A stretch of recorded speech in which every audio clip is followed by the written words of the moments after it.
A denominación de orixe Rías Baixas continúa o seu crecemento nos mercados internacionais. No 2021 bateu un novo récord e un terzo da súa produción xa se consume na exportación. El volumen total de las exportaciones en el ejercicio 2021 del conjunto de las bodegas de la denominación de origen es de 9.483.092 litros.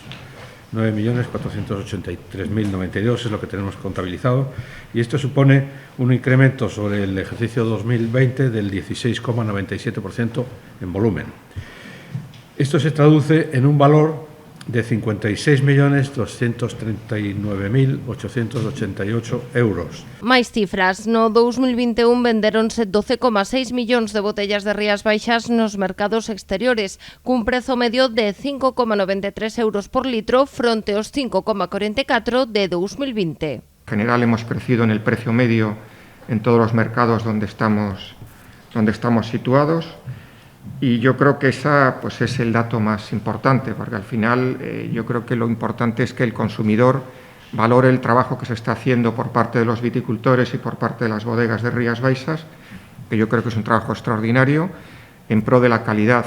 Estados Unidos e Reino Unido repiten como os mercados máis importantes pros viños da DO, superando os 2 millóns de litros. Séguenlles Porto Rico, Irlanda e Países Baixos. Son datos muy esperanzadores en la situación en la que nos encontramos. Sí que es cierto que hemos sido capaces de ir afrontando las situaciones a medida que iban surgiendo. Pues eso, ya no vamos a hablar del Brexit, creo que ya está olvidado, los aranceles, la pandemia parece que estamos también empezando a sacar la cabeza. Na actualidade, o traballo no exterior de Rías Baixas afronta un novo atranco. A guerra en Ucraína afecta as vendas na exportación. Rusia foi o ano pasado o 11º mercado máis importante, con 200.000 litros mercados. Pero tampoco es dramático el haber perdido ese mercado. En general, para alguna bodega puede haber hecho más daños, para otras menos, pero es un 2,14% en un momento en que la denominación de origen está creciendo también en otros mercados.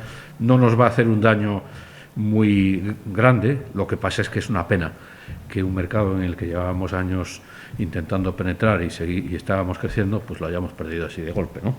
Aínda que en menor medida Ucraína tamén estaba a medrar como receptor dos viños de Rías Baixas. Polo de agora, o Consello Regulador xa freou as actividades promocionais previstas para Rusia.